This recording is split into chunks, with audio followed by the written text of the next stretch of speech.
was just notified by the taxidermist that my buck is ready.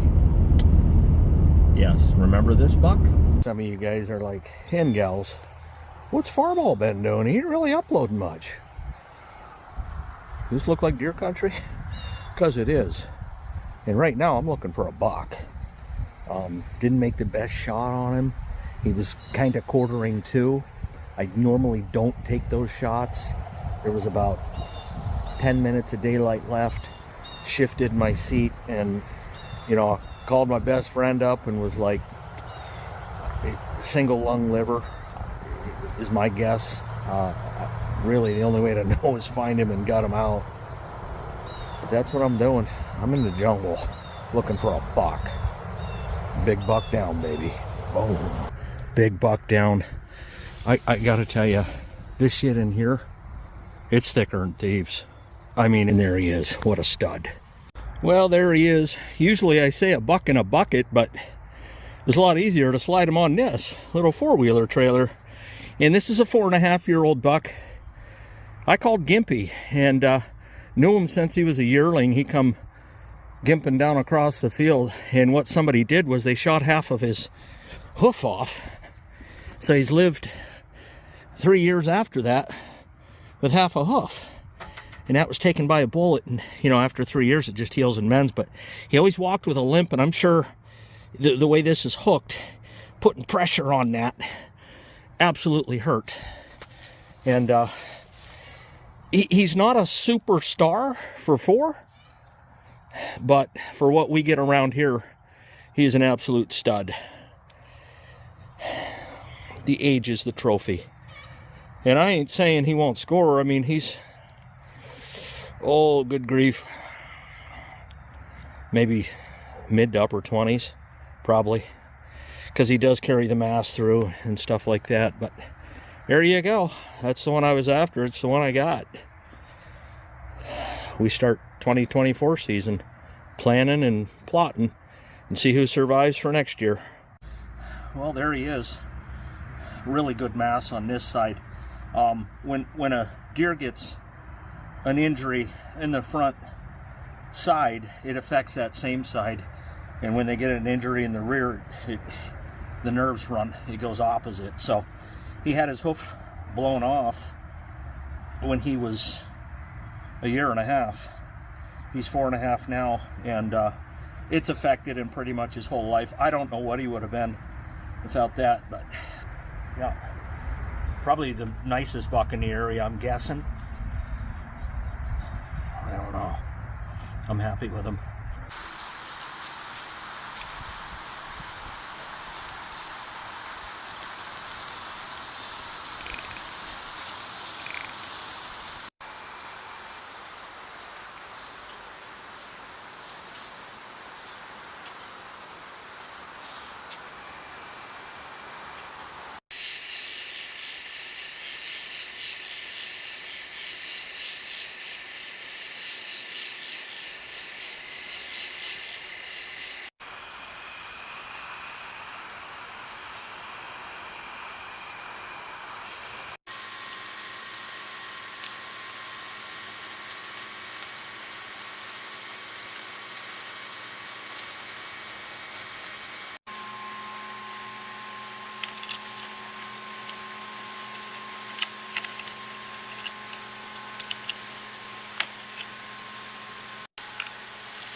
Yes, he is now ready to pick up. Another one on the wall. Another one on the wall. Hey, hey. You know, I realized quite early in my channel career that most of you guys don't hunt. So if you don't hunt, you definitely don't speak the language. There is a language. I used to wear a hat, used to say speak the language. And I realized most people that wore speak the language hats don't even speak the language. But I started off as a hunting, kind of a outdoor type channel, and then I realized that the market is flooded with them. And living in Northwest Pennsylvania, 1B, WMU 1B, it probably wasn't going to be conducive to becoming the next Drury channel. So, you know, it helped. As the old saying goes, if you want to shoot a big buck, you have to hunt where they live. And sometimes you have to grow them.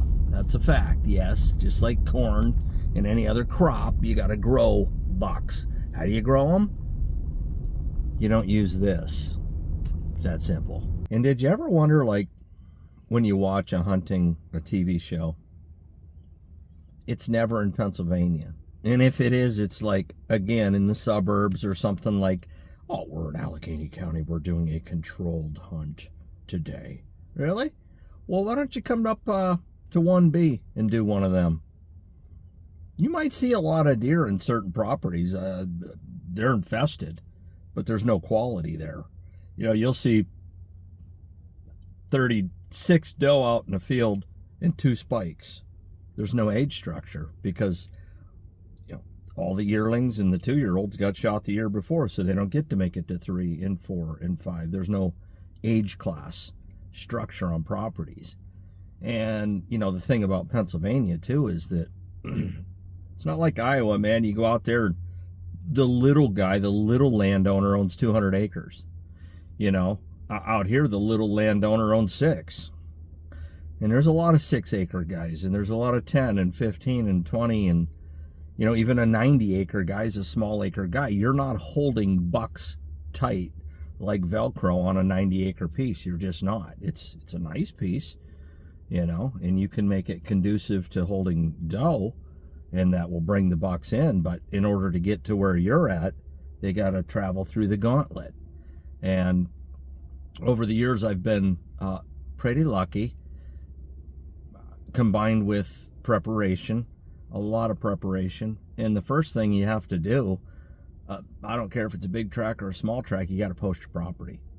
You got to keep people out of it, because the one thing that doesn't mix well with deer, and the first thing that might come to your mind is canines, people. And just the way that the property is ran, I've always been able to, if there's a nice one in the area, I've always consider myself a front runner at putting a tag in his ear, because of the way the property's set up, the way things are handled very specifically. And, you know, you figure by the time a deer's 4 or 5 years old in 1B, he's been hunted that whole time. Bullets whizzing, mom got shot, dad got shot, sister got shot, people chasing him through. I mean, a lot of pressure. So what they learn to do is they learn to go to places where there isn't any, or at least there's extensively less pressure.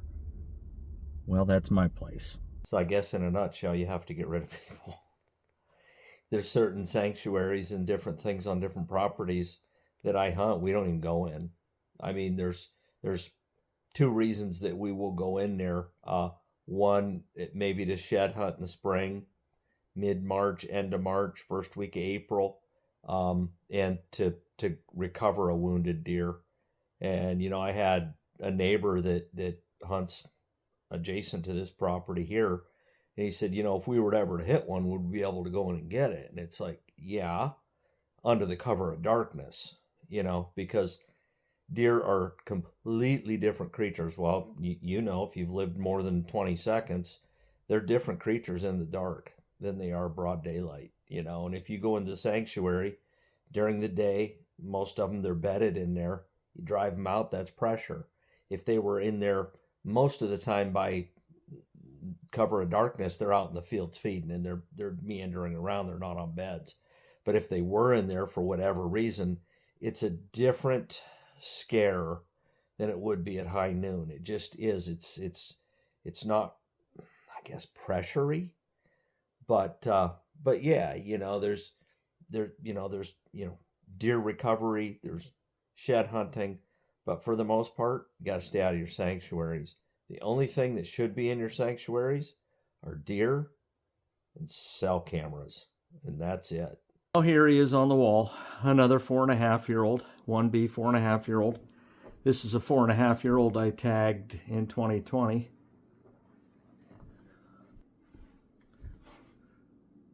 There you go. That's better. It's tradition. I always save the arrow. Their arrow gets retired, so that would have his DNA right on that arrow. And that is a 2-inch schwacker. See you at the next video. We'll get back to tractors.